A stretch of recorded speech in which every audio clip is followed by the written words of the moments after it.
Hello, this is Francis from McCaffrey's Crafts, and today I thought I'd make a video there, inspired by an email I got last night from a guy called Paul Lewis. Every now and again, he sends me an email picture of something that he finds online that is masquerading as a shillelagh. And I got another email about 2 days ago about another one, a lady who was like, looking to buy a shillelagh and was comparing mine to a fake shillelagh and wanted the same price as this fake shillelagh for my shillelagh. So I thought today, why not do another video about fake shillelaghs? Best to avoid them, and coming into the holiday season now, and everyone's looking for deals, and they're looking for things as cheap as possible, which is fair enough. But don't fall prey to a fake blackthorn or to a fake shillelagh. So at the end of this video, I'll just kind of attach two photos that Lewis had sent me, that will give you a bit of a laugh of what people do. So the first thing you got to do is just, it's very hard to get credibility online, so you have to find someone that's credible, find someone who is an authentic maker of sticks. Like, if you watch my video, goes back for years, you know that I pick the wood, you've seen me cut the wood, you've seen me make it, you've seen, I've let all you guys see that I physically do everything in making these sticks. And there's a few good walking stick makers around. Like, there's a few in Ireland, there's a few in the UK as well that go about and do it themselves, and a few in the US and Germany, Australia. There's a good few stick makers out there that they all do it a little bit different from each other. Very credible guys. So do your research. See if they're online, see if they have any videos out there, see if they have any history, search the company, see if they've had any articles written about them or anything like that. And, the caveat is like, may the buyer beware. So you just have to be careful of these kind of fake blackthorns. Now, fake blackthorns, they just look ridiculous to me. But for a lot of people, they just know a shillelagh. They're not quite sure what it is. They're not quite sure what it looks like. Like, a lot of people don't even know what wood is made from. They just hear shillelagh. They hear their dad likes shillelaghs. They go online, type in Irish shillelagh, and then whatever pops up, they go, oh, that's good. Click buy.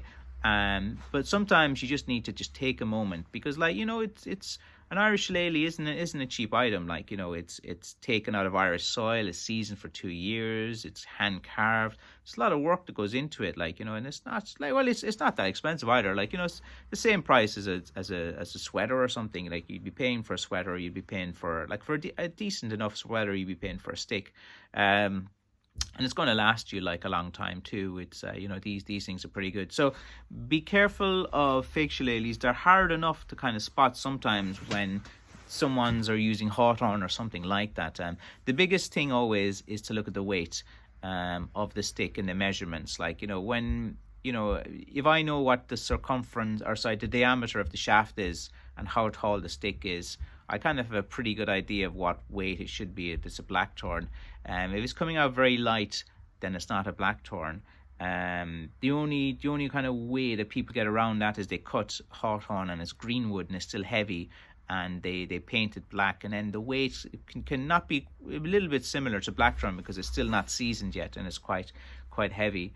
But like a lot of the other woods that look mildly like blackthorn from the same kind of family of trees, they're not the same weight. That's the biggest tell always is in the weight of the stick.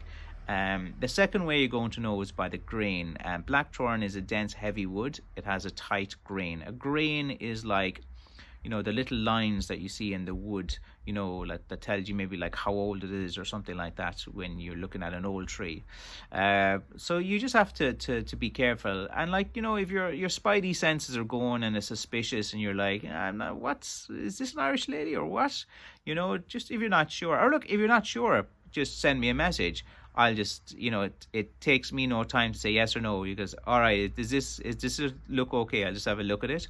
I actually find it funny on some level of what people try to pass as shillelagh, but then on another level, I kind of feel bad because, people, money's hard to come by. Like if you're spending your hard-earned cash and someone's selling you something that's fake, like, you know. But the thing is, like, then there's another side of things too, is everyone's struggling, and I kind of have sympathy for the people selling as well. They're just trying to make a living. But, you know, to all of those guys out there who are thinking of doing fake shillelaghs, you don't have to. Just cut some nice wood near your home. You know, it doesn't, you know, just use what you have in the area. Do something authentic. People like authentic. They like knowing you. They like a story. Like, people like to buy from people where they know what it is. And to be honest, like, the effort you go to make a fake shillelagh, you know, you'd be going to the same effort to make something real. Like, a lot of what guys do is they get a piece of wood, they drill holes into it, and then they stick things in. Sometimes they stick in toothpicks, or, you know, the little skewers you put in for meat. They cut off the top of them and they put them all over, and it just looks ridiculous. Looks really stupid, and you know. But, you know, some people, you know, they fall for those sort of things. Now, if I can, at the end of the video, I'll just throw on just the two pictures that Lewis had sent me.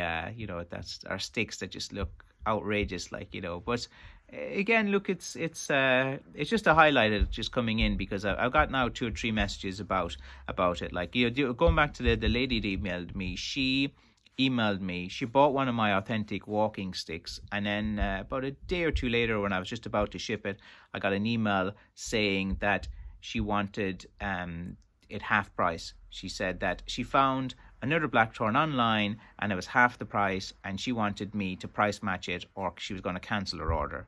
So, like, I just gave her 2 choices. I said, look, I'm happy to give you a full refund, and you can have your fake blackthorn, you know, I said, or you can keep it. There's your 2 choices, and I'm happy to do either. And you know, the stick that she was comparing to wasn't blackthorn.